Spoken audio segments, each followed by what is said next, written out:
Et si Schopenhauer avait parlé comme un sage africain? Arthur Schopenhauer, un nom qu'on entend rarement dans les rues d'Abidjan, de Kinshasa ou de Bamako. Et pourtant, cet homme, philosophe allemand du XIXe siècle, avait une vision du monde qui pourrait résonner comme un écho puissant dans la spiritualité africaine traditionnelle.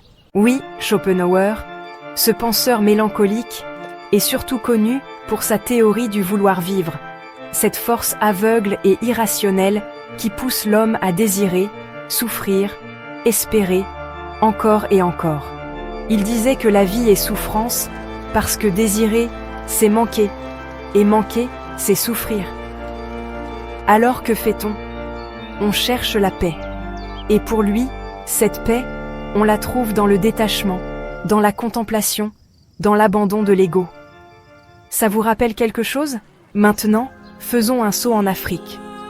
Pas dans les capitales modernes, mais dans les villages, les forêts sacrées, les cercles d'anciens. Dans les traditions mandingues, Dogon, Bantou, Yoruba, la spiritualité africaine n'a jamais vu l'humain comme un être isolé. L'homme est relié à ses ancêtres, à la nature, à l'invisible, à l'univers.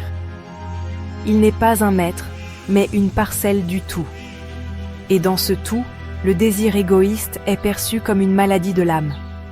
L'homme sage est celui qui se connaît, qui se maîtrise, qui vit en paix avec lui-même, avec les esprits et avec le monde. Et là, la boucle est bouclée.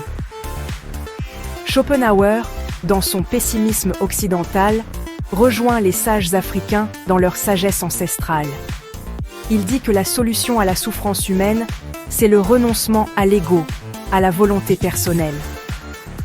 Les maîtres spirituels africains, eux, disent que le chemin vers la paix intérieure passe par la connexion au Ka, au Ntu, à l'Orisha, au serpent cosmique, aux ancêtres.